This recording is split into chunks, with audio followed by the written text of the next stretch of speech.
Akkana kabajamtoota jaallatamtoota hordoftoota absee charchar jalatti argamtan egaa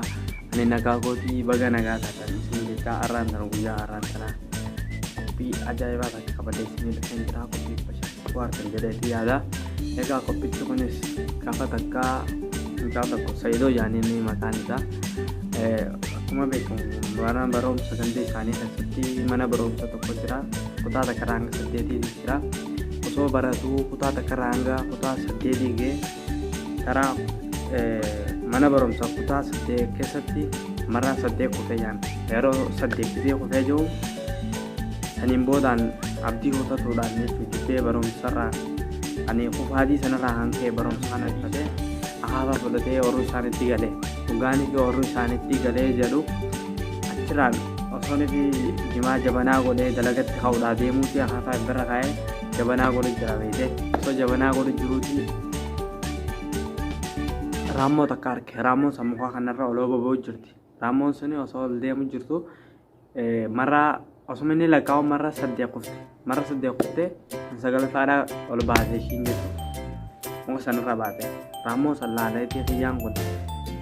tarii anilleen marraa 8 kufee mana barumsaa kanatti yoon ittiin deebi'e akkasitti ba'uun oolu jechuudhaan kan kanarraa kan itti gadhiisee deemee mana barumsatti deebi'e mana barumsatti gisee deebi'u marraa sagalfaadhaa gisee itti deebi'ee baratee jiru achirraan barumsan fixee jechuu sadarkaa bareedarra kan ga'ee jechuu biyya sana tajaajilaa jiru jechuudha. Kan kanarraa ka'e egaa Oromooti abdii hin kutatina galma tokko ga'uudhaaf jechuu isin sammuu keessan keessatti karoora qabaachuu qabdan namni karoora qabu san galma yaade san ga'uudhaaf abdii qabaachuu qaba. Abdiin isin qabaattan yoon fi karaa kanatti rakkoo hedduutu galma san ga'uudhaaf rakkoo baay'eedha kan karaa kana jiru kan karaa kanatti nama qaqqabu galma kana rakkoo san osoo fi ilaaltee hin sodaatin rakkoo san dabarsitee galma san ga'uudha qabda. Saniifuu yaa uummata Oromoo warreen hidhaa jirtanis biyya tana biyya Arabaa ta'ee fi biyya keessa ta'eefuu warreen dararaa guddaa keessa jirtan dararaa guddaa kan keessaa ba'uudhaaf abdii qabaachuu qabdan galma ga'uudhaaf yaatan san galma sallaa'eef duratti ilaala galma sanarratti xiinxaltanii hojjettanii keessaa ba'uudhaaf tattaaffachuudha qabdan jeetii yaada galatooma.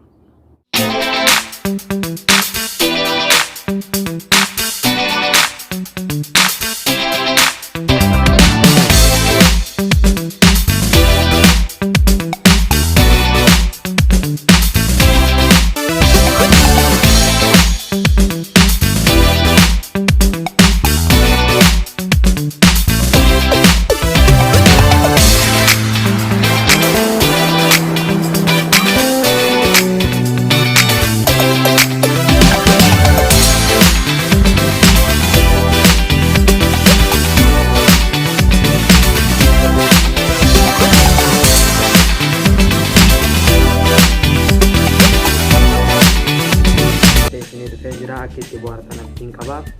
Egaa akkasumas warreen maatii keenyaaf haaraa taatan chaanala keenyaaf haaraa taatan akka dhuftanii chaanala keenya subscribe godhanii maatii keenyatti dabalamtanii jecha akkasumas warreen maatii keenya taatanii hanga ammaan wajjin jirtan akka like share comment yaada keessan jala nu barreessitan abdii qabna. Egaa hanga dhuma qophicha keenyatti faana turaa isin jecha.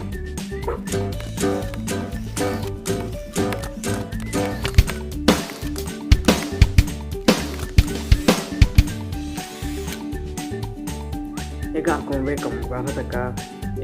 jara tokkotu jira jaanii jarri suni ijoollee warra baadiyyaa waan ta'eef warri baadiyyaa kun duraan takka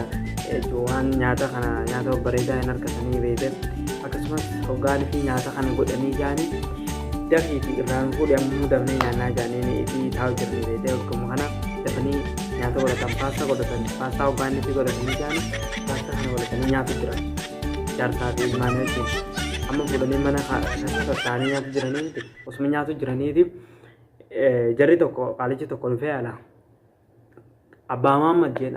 jeen ijoon dhufee dafiiti siree jala dabarsii jeen Qaalichi sagalee dhagee jira ammoo gisee isaan paastaa fuudhanii siree jala dabarsanii jira akkasitti qaalichi sigaa dhufee gisee yoo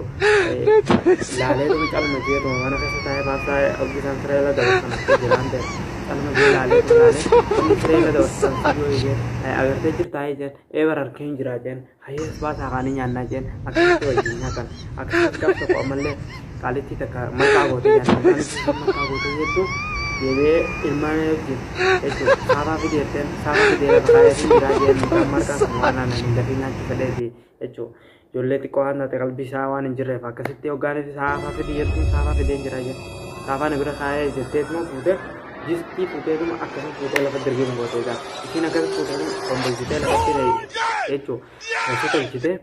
itu kalau itu yang kawan ti, mereka anan itu nih, organisasi anan itu nih itu. Edanishin lafuman ide